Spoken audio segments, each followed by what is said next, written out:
grandísimo gozo estar nuevamente con ustedes, compartiendo, visitándolos, ya después de mucho tiempo. Pues el Señor, en su sabia y santa voluntad, me ha permitido el volver a congregarme con ustedes. Quiero pedirles que me inviten a buscar que me acompañen a buscar el rostro del Señor en oración. Amado Dios, Padre bendito, Señor, estamos delante de ti, Señor, las ovejas de tu grey, Padre, exaltándote y adorándote, oh Dios, reconociendo, Padre, nuestra necesidad vital de tu palabra, Señor, pidiéndote, oh Dios, que prepare nuestros corazones, Señor, para que tu palabra obre en nuestras vidas, Señor, para que podamos dar el fruto que esperas, oh Dios, pidiéndote, Señor, que me asistas, oh Dios, pues realmente soy tan limitado, Señor, para exponer tu verdad, oh Dios, pero creemos en el poder, en la asistencia del Espíritu Santo, en la iluminación, en la guía de tu Espíritu, Señor, la cual pedimos en esta mañana. En el nombre de Jesús, amén y amén. Bueno, mis queridos hermanos, he sido invitado en este día para enseñar un poco acerca del hermoso y siempre vital tema, el rol de la mujer o los deberes de la esposa en el hogar. El rol de la esposa en el hogar o los deberes de la esposa en el hogar.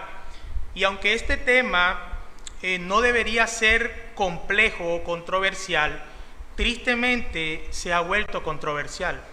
No por la complejidad del asunto o la falta de claridad en la Biblia con respecto a este tema, sino debido a dos razones básicas.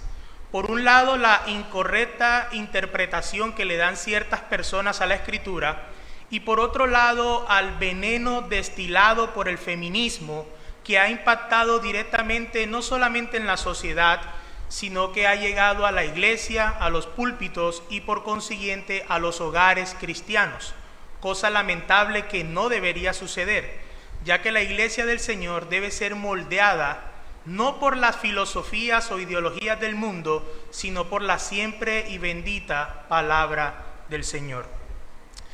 Debido a esto, la definición de femineidad sin duda alguna ha sufrido cambio en los últimos años. Ha sufrido una distorsión no solo en la sociedad, sino que, como dije al inicio, ha impactado directamente en la iglesia y por consiguiente en los hogares cristianos. Muchos creen que el rol de la mujer que enseña la Escritura es machista. Alguno ha escuchado eso, ¿no? Que la Biblia es machista o que la enseñanza del rol de la esposa en el hogar es machista. Ellos ven ese rol de complemento o de sujeción hacia el hombre como algo que denigra a la mujer y que además muestra a las mujeres como un ciudadano de segunda categoría o de segunda clase en el reino de Dios. De ahí que muchos protesten diciendo, no, esto no puede ser posible, la mujer debe tener los mismos roles y deberes que el hombre tiene, la esposa debe tener los mismos roles que el esposo tiene. Lo anterior no puede estar más alejado de la verdad y confirma que sus creencias han sido influenciadas por cualquier cosa excepto por la Escritura.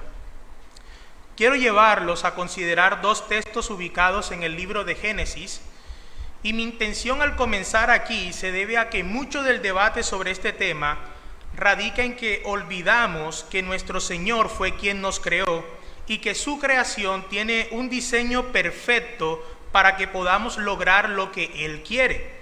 Asimismo, debemos recordar que el hecho de que Dios nos creó le otorga a Él toda la autoridad de decidir y establecer nuestros roles, funciones y deberes. Génesis 1, del 26 al 27 y Génesis 2, 18, dos textos muy conocidos. Génesis 1, del 26 al 27 y Génesis 2, 18. En Génesis 1, 26 al 27 encontramos, entonces dijo Dios, hagamos al hombre a nuestra imagen, conforme a nuestra semejanza, y señoree en los peces del mar, en las aves de los cielos, en las bestias, en toda la tierra y en todo animal que se arrastra sobre la tierra. Y creó Dios al hombre a su imagen de Dios los creó, varón y hembra los creó.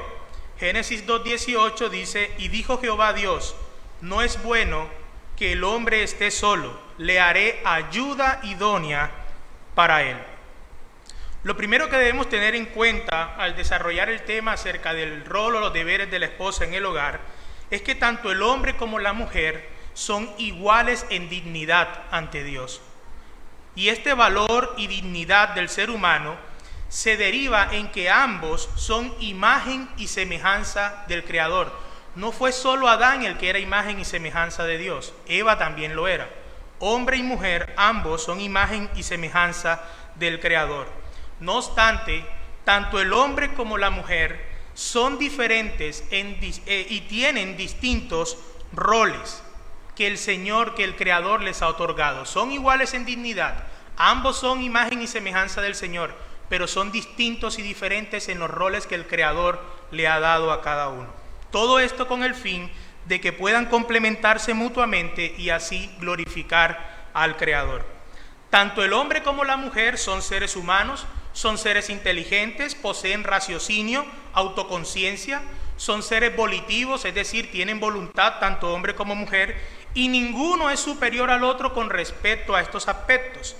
Pero Dios hizo a uno hombre y a otra la hizo mujer. Y cada uno tiene características físicas y emocionales que hacen al hombre ser hombre y a la mujer ser mujer. Recordemos lo que dijo Adán acerca de Eva. Esta es hueso de mis huesos y carne de mi carne. Ella será llamada mujer porque del hombre fue tomada. Eva era igual en valor y dignidad que Adán. Era hueso de sus huesos. En este sentido eran iguales. Pero Eva no fue creada con el propósito de desempeñar el mismo rol de Adán. Adán no necesitaba a otra persona que fuera igual en roles que él. De ser así, Dios hubiese creado a otro Adán. Pero Dios no duplicó a Adán, sino que trajo a él una etzer, una ayuda idónea.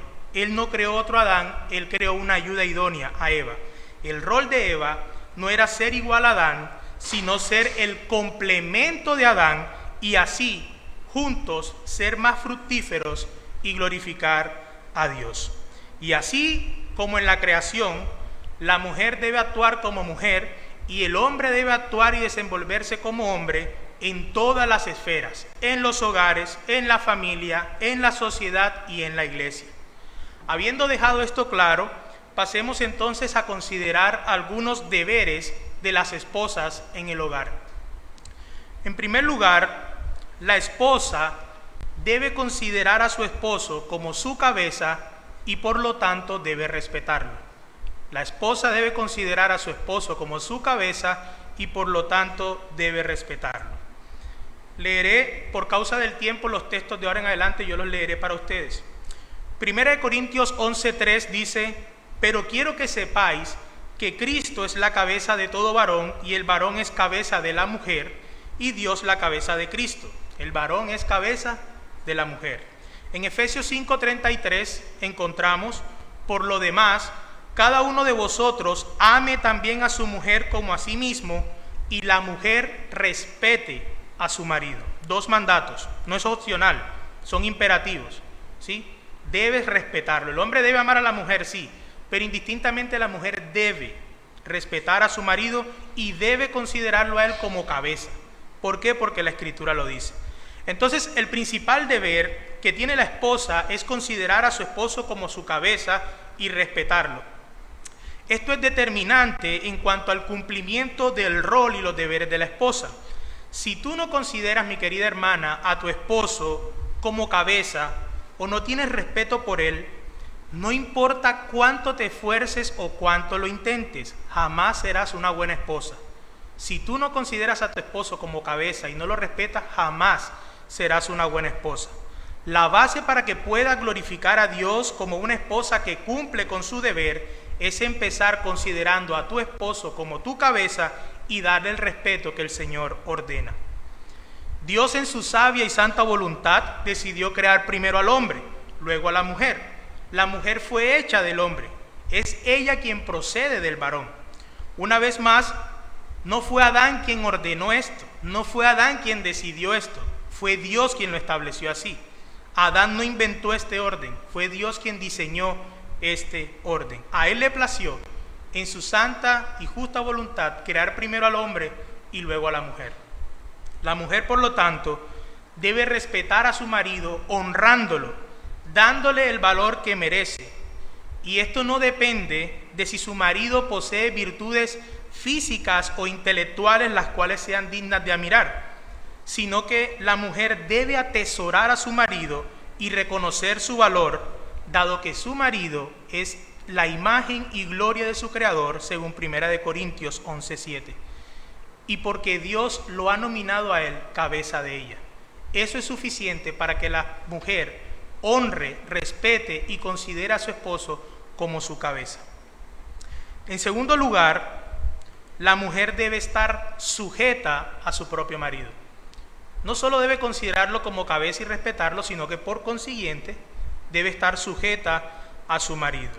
Primera de Pedro 3, del 1 al 2 dice: asimismo vosotras, mujeres, estad sujetas a vuestros maridos. ¿Sí ven? Estad sujetas, es un imperativo. Ahí no hay forma de negociación. ¿Será que si de pronto él es muy inteligente? ¿Será que es que si él me ama? ¿Será que es que entonces yo debo sujetarme? No, el mandato es estad sujetas. Luego veremos si hay cláusulas para la sujeción o no. Pero aquí el punto es que el apóstol Pedro dice: vosotras mujeres estad sujetas a vuestros maridos, para que también los que no creen a la palabra sean ganados sin palabra por la conducta de sus esposas, considerando vuestra conducta casta y respetuosa. Debido a que el hombre es cabeza de la mujer entonces debe estar sujeta a su propio marido. ¿Para qué? Para así imitar la obediencia de la iglesia a Cristo. Esta sujeción, y aquí quiero ser claro, no debe entenderse como si la mujer fuese esclava o sirvienta del hombre, sino que es todo lo contrario.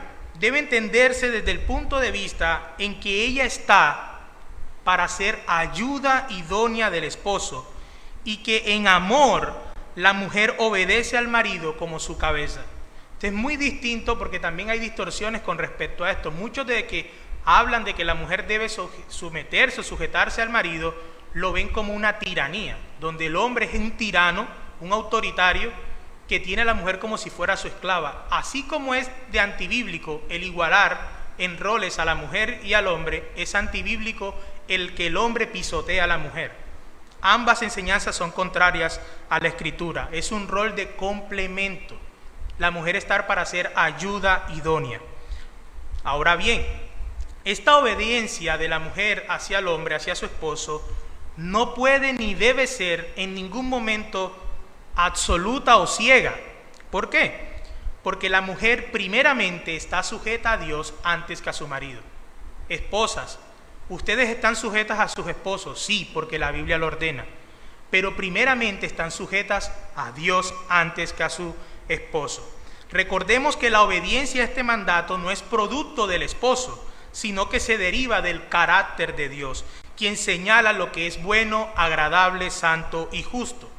Con lo anteriormente dicho, la mujer no solo puede, sino que debe desobedecer cuando la petición de su marido es contraria a lo que Dios pide y ordena. De ahí que, mi querida hermana, tú debes esforzarte por conocer lo que el Señor pide y requiere de ti, para que puedas distinguir cuando la petición de tu marido es justa y santa o cuando la petición de tu marido es contraria a la palabra de Dios. Ahora, ¿será que habrá un manual para eso? ¿Será que habrá algún tips o un checklist para que tú sepas qué es lo que el Señor requiere de ti? Debes sumergirte en la Escritura para que veas cuál es la voluntad del Señor, qué requiere el Señor de ti, y entonces puedas filtrar cuando lo que te esté diciendo tu marido es contrario o no a la voluntad de Dios. Porque puedes caer en dos errores. En primer lugar, desobedeces a tu marido creyendo que lo que él está diciendo es contrario a la ley de Dios cuando no lo es, y la que peca eres tú. O en segundo lugar, obedeces a tu marido en cosas que son contrarias verdaderamente a la ley de Dios y vuelves a pecar tú.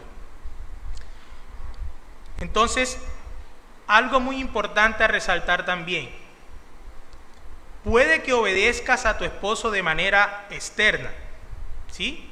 Obedeces a tu esposo. Sin embargo, Si en tu corazón no hay amor por este mandamiento de obedecer y de sujetarte a tu esposo, entonces el mandamiento no puede ser dado por cumplido.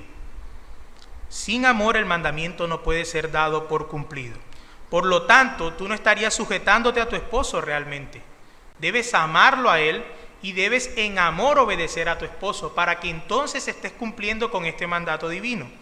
Cuando la esposa obedece de mala gana o cuando la esposa habla mal o murmura en contra de su marido, ella está violando este mandamiento. Solo piense en lo terrible y desagradable que puede ser que la iglesia del Señor hable mal de Cristo. Eso es algo terrible y blasfemo. Cuando la mujer habla mal de su esposo, cuando la mujer murmura en contra de su esposo, está pecando contra el Señor, no solo contra su marido, sino que peca contra el Señor. Las mujeres deben imitar el lenguaje de la mujer virtuosa en Proverbios 31, que dice que cuando abre su boca con sabiduría y hay enseñanza de bondad en su lengua. Esa debe ser la manera en que la mujer hable y se exprese, con sabiduría y con bondad, nunca denigrando, murmurando o hablando mal en contra de su esposo. Un texto que sin duda es claro y nos da mucha luz con respecto a este tema de los deberes de la mujer, lo encontramos en Efesios 5 del 22 al 24. Dice: las casadas estén sujetas a sus propios maridos como al Señor, porque el marido es la cabeza de la mujer, así como Cristo es cabeza de la iglesia, la cual es su cuerpo y Él es su Salvador. Así que, como la iglesia está sujeta a Cristo, así también las casadas lo estén a su marido en todo. Es deber de toda esposa sujetarse a su esposo, así como la iglesia se sujeta a Cristo. Esta sujeción es en todo, no lo digo yo, lo dice la Escritura. Dice que debe sujetarse en todo. No es a lo que a la esposa le plazca, no es a lo que a la esposa le parezca que debe sujetarse, sino que la Escritura dice en todo. Obviamente, ya dijimos que si el esposo requiere algo que es pecaminoso, ella tiene la autoridad de Dios para desobedecer en amor, con respeto. Tampoco es que se va a formar una batalla por eso, ¿sí? Siempre con respeto. La mujer debe respetar a su marido. Cuando el esposo requiera algo que no es pecaminoso, cuando el esposo requiera algo que no es contrario a la voluntad de Dios, pero a la esposa le parece que eso puede ser algo inconveniente y ella quiere expresar su deseo, ella claramente puede hablar, dialogar en amor y con respeto con su esposo y decirme: amor, no me parece tal cosa, ¿será que podemos hacerlo de esta manera? Y el marido en amor debe escucharla. Ahora bien, si el esposo dice: bueno, aún teniendo todo en cuenta, se va a hacer esto que estoy requiriendo yo de primero, ahí es donde el rol de la mujer y el deber de la mujer es obedecer al marido, aún en contra de sus deseos. ¿Por qué? Porque si lo que el marido está requiriendo no es contrario a la voluntad de Dios, la mujer debe obedecer. Obviamente ahí va a haber un balance entre el carácter del esposo y la esposa. Sin embargo, a la mujer no se le ha dicho que si el esposo cumple con su rol, ella debe cumplirlo, sino que indistintamente el mandato divino es que ella debe cumplir con su rol como esposa. De hecho, lo que leímos ahorita es que incluso si el esposo es inconverso, a través del testimonio, el respeto y la buena conducta de la mujer, puede ganar a su esposo para Cristo. Es una forma en que le predica a su esposo. Esta sujeción de la esposa hacia el esposo debe ser libre y en amor, tal como la iglesia de manera libre y en amor se sujeta a Cristo. A tal punto, mis queridas hermanas y hermanos, que se pueda decir acerca de ustedes que son idénticos. Que cuando miren a esa pareja digan: son idénticos, pareciera que tuvieran la misma voluntad. Evidentemente son una misma carne. Qué hermoso sería que hablaran así de nuestro matrimonio, ¿cierto? Esta sujeción y respeto de la mujer hacia el esposo debe ser de palabra y de hecho, como dice el libro que recomendó el pastor Gerley acerca de la teología de la familia. Ahí se nos muestra que la sujeción de la mujer debe ser no solo de hecho, sino de palabra, tanto de palabra y de hecho. ¿Por qué de palabra? ¿Qué señala acaso la Escritura? ¿No que de la abundancia del corazón habla la boca? ¿No es cierto? Aquí aplica lo mismo. Así que si la esposa de verdad ama y de verdad respeta de corazón a su marido, esto se verá reflejado en la manera en que ella habla y se expresa de su marido. De la abundancia del corazón habla la boca. La manera en cómo tú le hablas a tu esposo, la manera en que te diriges a él, demuestra lo que hay en tu corazón realmente. No solo es no irrespetarlo con palabras groseras. Eso no debería ni siquiera pensarse en un matrimonio cristiano, que entre esposos se ofendan con palabras irrespetuosas, sino que incluso quebrantas el mandamiento cuando le hablas en un tono irrespetuoso, o muchas veces en cosas que son tan cotidianas y normales, como cuando, por ejemplo, eres imprudente al hablar, o como cuando tu esposo está hablando y lo interrumpes. No, espera, déjame hablar a mí, que tú no sabes cómo fue el cuento. ¿Cierto que es algo que es común y cotidiano? Y de esa manera se está pecando contra el Señor. Muchas veces hemos visto mujeres que hablan en doble sentido o en son de burla para hacer ver a su esposo como menos, y eso también es un acto irrespetuoso y de no sujeción. Un ejemplo, estoy colocando ejemplos como para que podamos entender de mejor manera la exposición. Llamó la mamá a la esposa: oye, ¿dónde está fulanito? Supongamos que el esposo está arreglando una tubería, el grifo. Ahí está dándoselas él de plomero. Yo le dije que va a ser un desastre peor. Ahí ha pecado contra el Señor. Cosa muy distinta es: ahí está mi esposo, tenemos el grifo dañado, está tratando de arreglarlo, en caso de que no pueda, pues buscaremos ayuda por otro lado. ¿Sí ven que es muy diferente? Ahí está él dándoselas de plomero. Va a ser un desastre. O sea, esa manera en que tratas de hacer ver a tu esposo como menos o burlarte de él es pecado ante el Señor. Cuán beneficioso y provechoso sería que como pareja se prometieran las parejas mutuamente a no ofenderse ni levantarse la voz el uno al otro, sino que siempre la comunicación sea con amor y respeto. La sujeción también debe ser de hecho, no solo de palabra, sino de hecho. Debe haber una demostración de respeto de la esposa hacia el esposo. La esposa debe obedecer a su esposo en todo aquello que no sea contrario a la ley de Dios.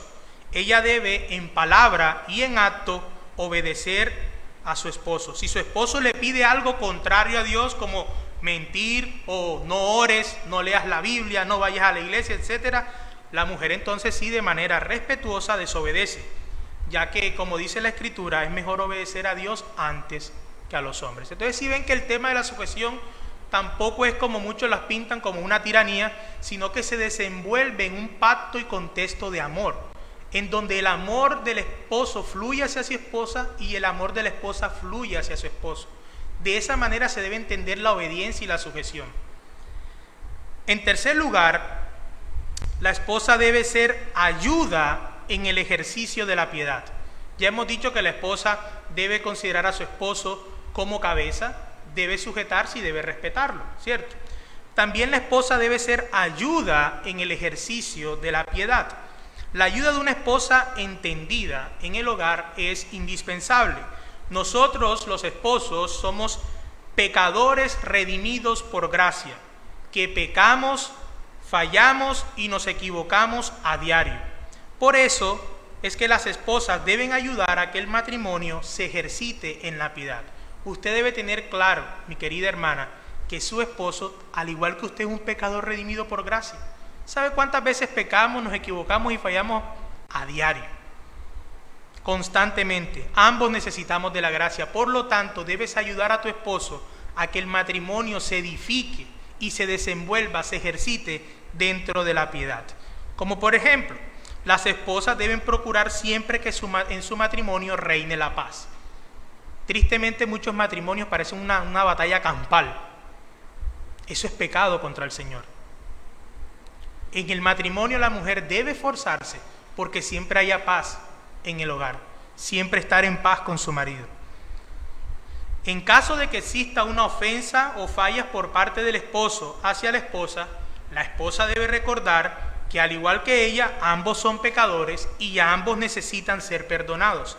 Este perdón de la esposa hacia el esposo debe ser sin esperar nada a cambio, tal como Cristo nos perdonó a nosotros por pura gracia. No es que yo no lo perdono si él primero no tal cosa. Y pasa lo mismo. No es que yo no, si ella primero no. Ese perdón condicional no es bíblico, mis hermanos. Esa no es la manera en que el Señor nos ha llamado a amarnos los unos a los otros, y mucho menos tiene que ver con la relación entre esposo y esposa. El perdón debe ser incondicional, de la misma manera en que Dios nos ha amado, en la misma manera en que Dios nos ha perdonado por pura gracia. ¿Cuánta gracia debe abundar en los matrimonios cristianos? Las esposas también deben orar por sus maridos, orar para que la gracia de Dios abunde en su matrimonio, para que el Señor guarde su lecho matrimonial. Mi querida hermana, ¿oras por eso? ¿Oras porque el Señor guarde tu lecho matrimonial? No solo para que lo guarde a Él, sino también para que te guarde a ti, porque los dos están sujetos a caer. Debería ser algo por lo que ores diariamente. Orar para que cada vez que tú hables o actúes, seas de edificación para tu hogar. Las esposas deben evitar no solo el pecado de ellas, sino también ayudar en evitar el pecado de sus maridos. Ellas deben ayudar a sus maridos a que vean sus pecados y sus faltas, pero en amor. En amor. Si la disciplina en la iglesia local se ejerce como en amor, según Mateo 18, cuánto más entre el esposo y la esposa. Esto no se trata de señalar con el dedo y crucificar, sino que en amor la esposa le haga ver a su marido los pecados y las faltas que está cometiendo, y que en amor lo ayude a ir oportunamente al trono de gracia. Eso es lo que haría una mujer entendida, una esposa. Sería una terrible falta de amor que la esposa se dé cuenta que su marido está persistiendo en un pecado y sea indiferente y no le diga nada. Eso sería totalmente contrario a lo que el amor dicta. La esposa también debe ser pronta al altar familiar. Aunque el altar familiar es una obligación primaria de los esposos, la esposa siempre debe recordarle al esposo la importancia del altar familiar. Mis hermanos y hermanas, el altar familiar es indispensable en el hogar. Cuán indispensable y cuánta bendición hay en un hogar que practique el altar familiar. Quizás para nosotros muchos dirán, bueno, si lo hago hoy está bien, hoy llegué cansado, no lo hago.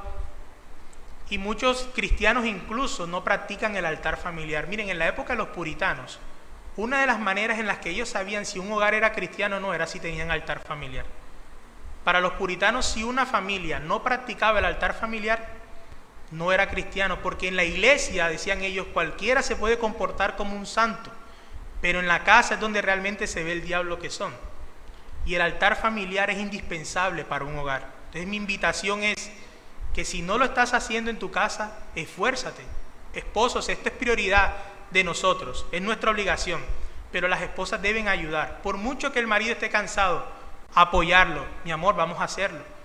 Hagamos una lectura de la palabra corta, meditemos acerca de eso, cantemos un himno con los niños, con mi hijo, con lo que estén. Hagamos una pequeña oración. Y por experiencia propia se los digo, sus propios hijos le pedirán a ustedes que hagamos el altar familiar. Sus propios hijos.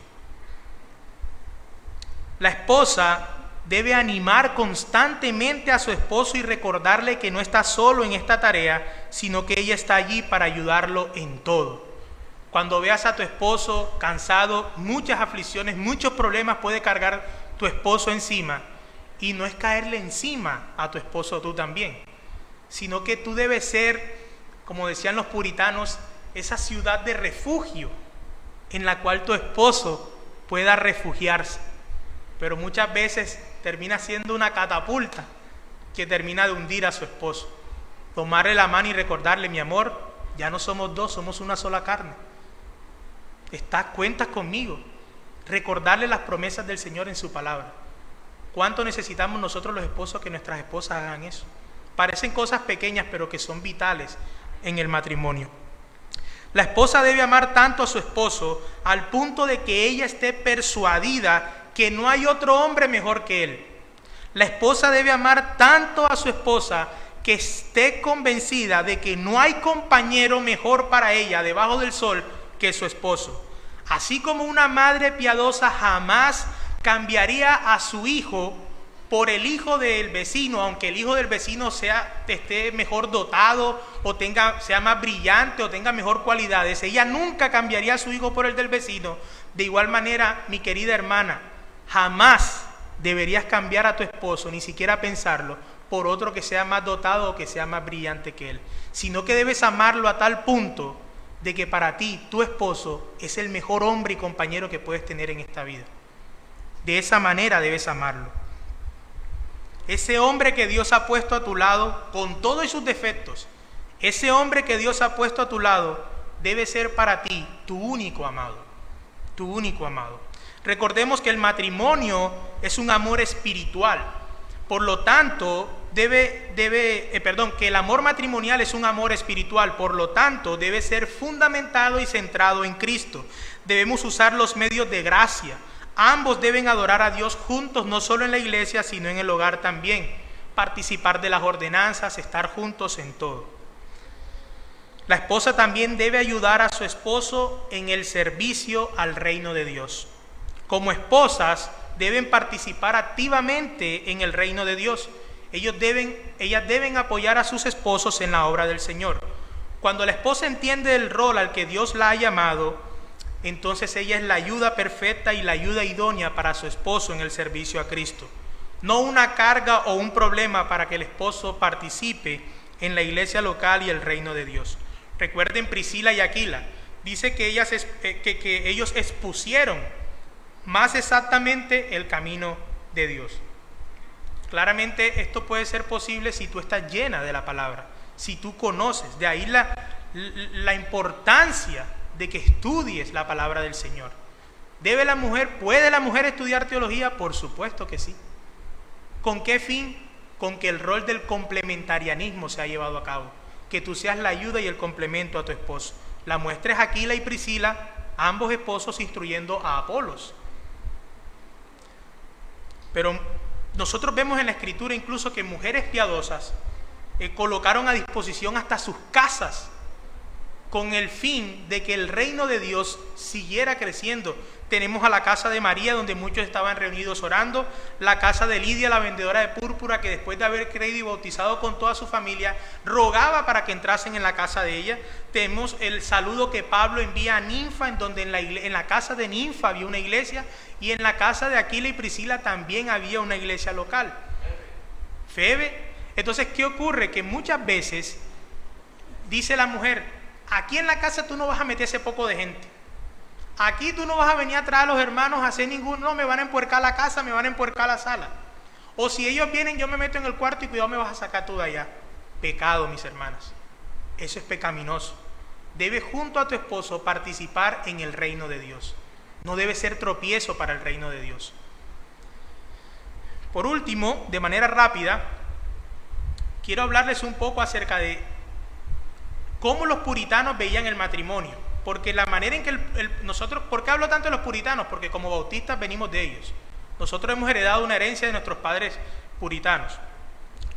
Entonces, los puritanos, la manera en que ellos veían el matrimonio nos dan luces a nosotros de qué deberes también se deben desenvolver.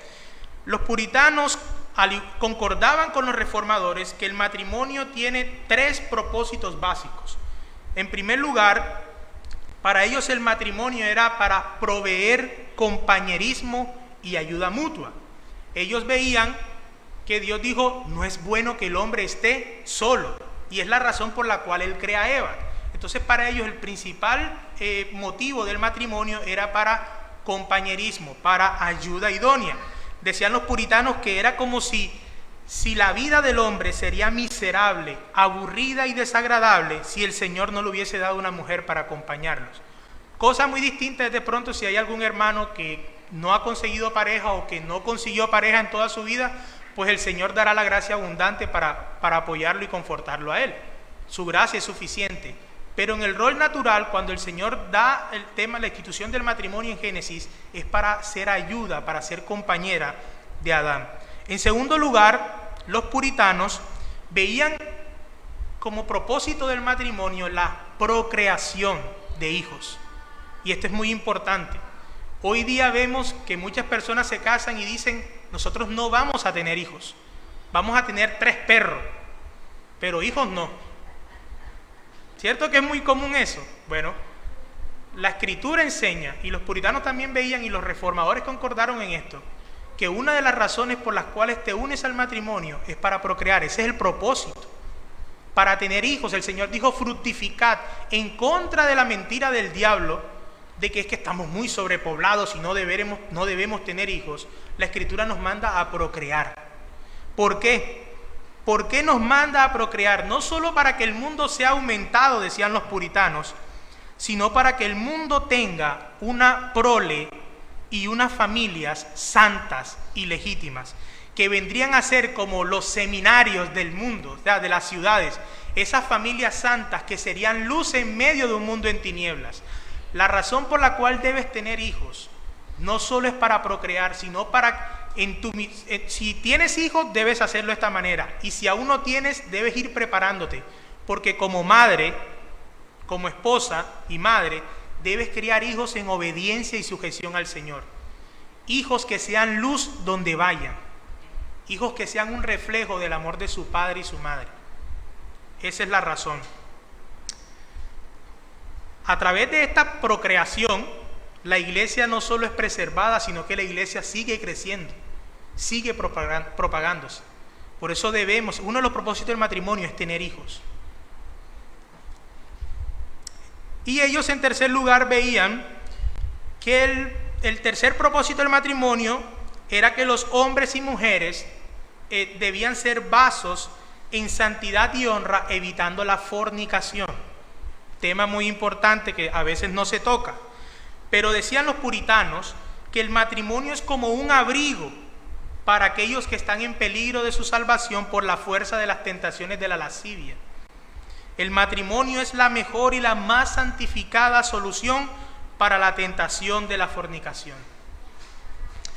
Ahora bien, si este era uno de los propósitos del matrimonio, y luego que tú te casas y la esposa le niega a su marido el tener relaciones sexuales, porque ojo, el sexo es bendito, el sexo no es algo malo. Malo es haber tomado esa bendición de Dios, el sexo, y aplicarla fuera de los parámetros que el Creador ha establecido. Es decir, tener sexo fuera del matrimonio es pecaminoso, pero el sexo dentro del matrimonio es bendito. El Señor los bendijo y les dijo, fructificad. ¿Cómo? Antes del matrimonio, pecaminoso. Todo lo que sea fuera del matrimonio es pecaminoso. Entonces el sexo es bendito, y en esto estaban de acuerdo no solo los puritanos, sino los reformados como Lutero, Zwingli y Calvino, quienes se levantaron en contra de la mentalidad católica romana de la época medieval, donde pensaban que el celibato era superior a la pareja que tenía relaciones sexuales, o que veían que en el acto sexual había pecado, pero ellos decían que era un pecado necesario para la procreación de la humanidad, lo cual es falso. De hecho, ellos decían que era más virtuoso una virgen que una pareja casada que tenía relaciones, porque para ellos había pecado en las relaciones. Muchas iglesias creen eso, que el acto sexual entre el esposo y la esposa es pecaminoso. Eso es falso. Eso es falso. Gauch, uno de los puritanos, decía: el marido y la mujer deben tener relaciones sexuales de buena voluntad, placer, voluntariamente y prontamente. Ninguno de los dos debe negarse esta bendición y este deber, porque puede incurrir, no solo peca él, sino que incurriría en el pecado de su pareja.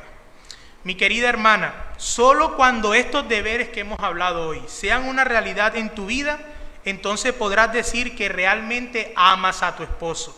Recuerda que el amor no es un mero sentimiento, sino que el amor es una decisión por la cual tú estás dispuesta a dejar todo por aquello que dices amar. Estás dispuesta a dejar al lado tu orgullo, tu autosuficiencia, tu egoísmo, y empezar entonces a cumplir con estos deberes que el Señor te manda hoy.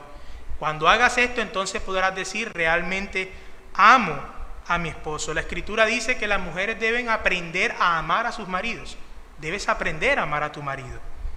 Como hija de Dios debes asumir el rol que Dios ha diseñado para ti, y en amor colocarte voluntariamente bajo la autoridad de tu marido para que de ese modo puedas glorificar a Dios en tu vida, en tu matrimonio y en tu hogar. El no cumplir con estos deberes es una actitud de rebeldía y de rechazo hacia el diseño que tu Creador ha establecido para ti. Y eso también nos incluye a nosotros, esposos, hermanos que estamos aquí.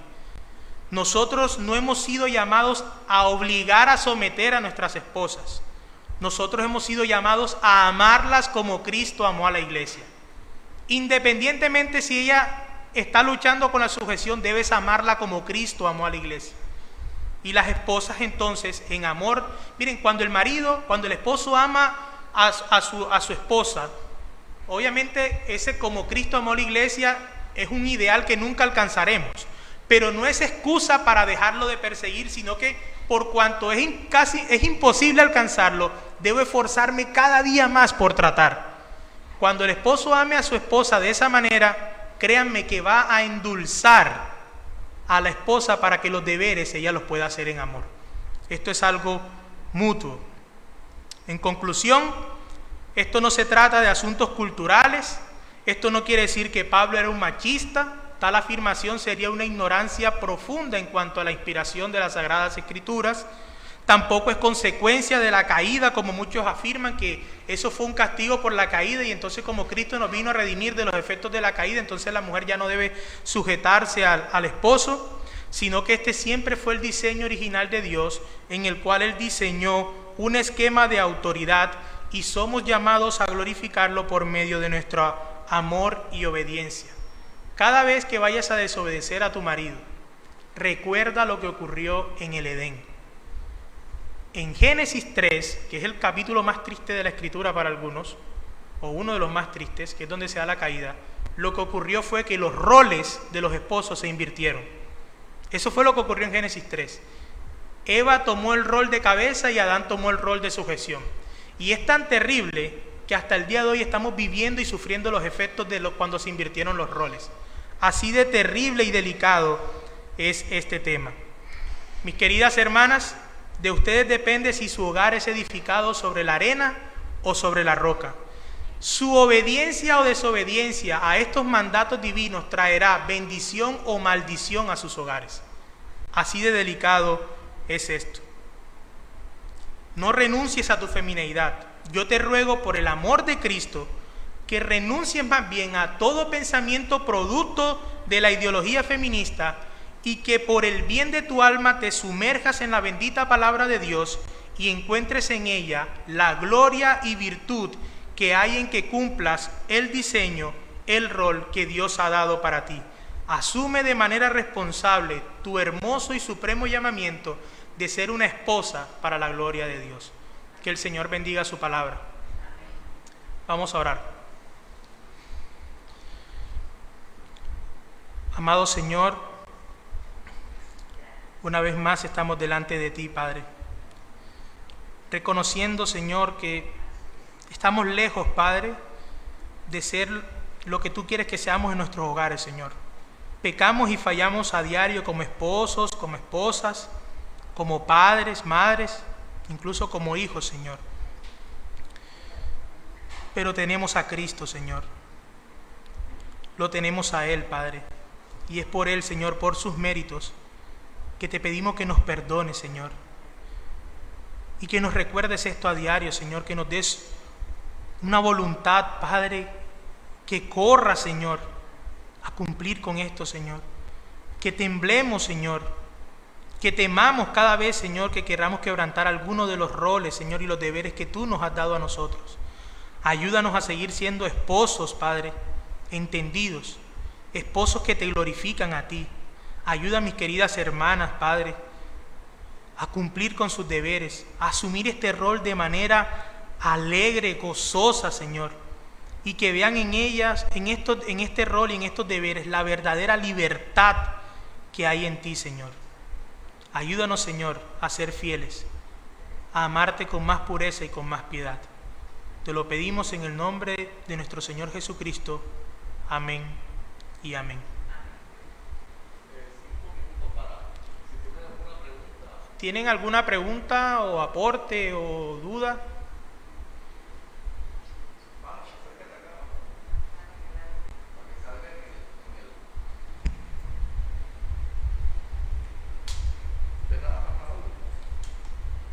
Amada iglesia, buenos días. Más que preguntas, un aporte y es invitar a todas las hermanas de la iglesia que no caigan en ese feminismo y que sean ellas esa luz en sus hogares, con sus vecinos, las vecinas, porque es que hoy en día muchas mujeres jóvenes están cayendo en eso, mujeres del mundo, mujeres inconversas, porque no hay nadie quien les hable de estos temas que son fundamentales, porque son temas que Dios nos ha dejado, o sea, la manera de cómo vivir en pareja, en hogar, de cómo debe comportarse la esposa con el esposo y lo mismo el esposo con la esposa. Entonces es muy importante que las hermanas se encarguen de ese tipo de información a las jóvenes inconversas, vecinas del barrio, que le hagan este tipo de manifestaciones para que no se dejen engañar.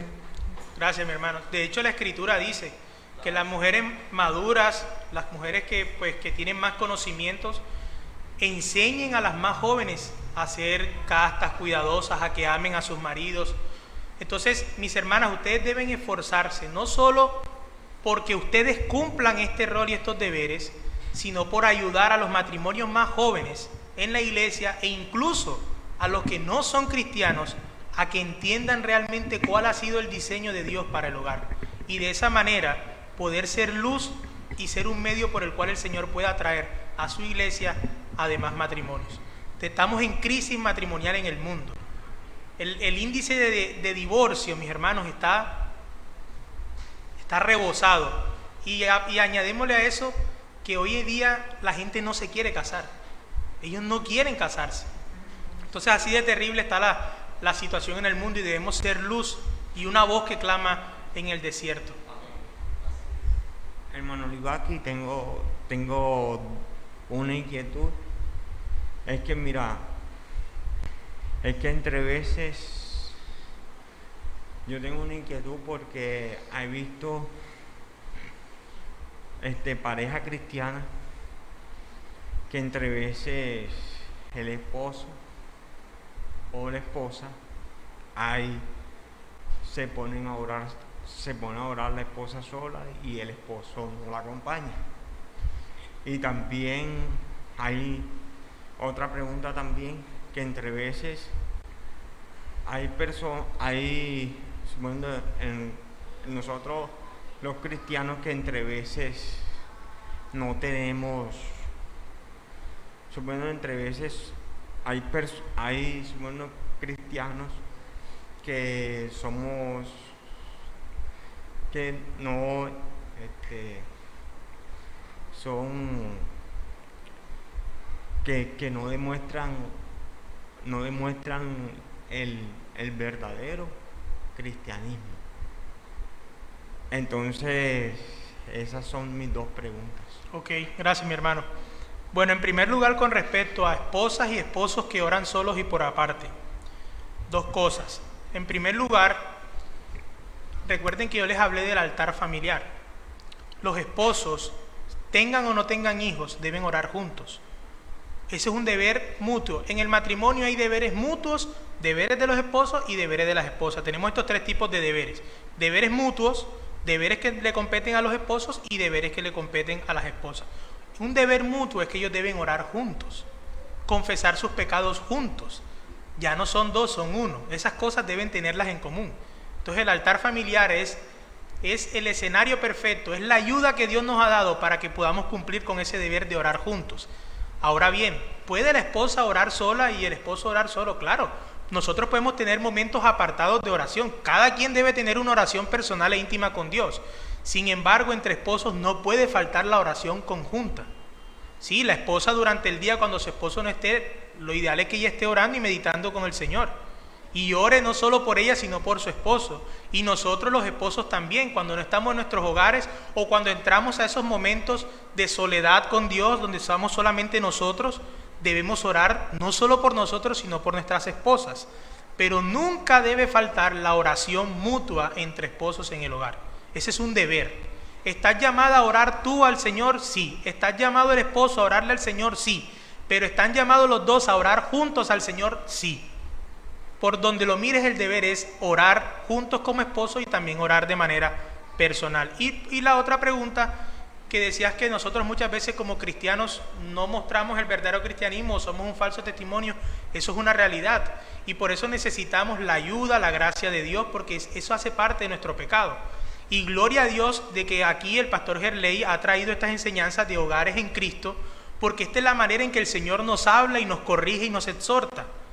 Si nosotros hemos fallado en esto, mis hermanos, hay gracia abundante, hay gracia para nosotros. Esto que se está dando ahora, esta serie que ha colocado el pastor Gerley, es una manera en que el Señor te está no solo exhortando, sino animando a que entonces rectifiques tu camino y inicies las cosas como deben ser. Entonces sí, muchas veces damos mal un testimonio, pero debemos arrepentirnos de nuestro pecado y ser luz en medio del mundo.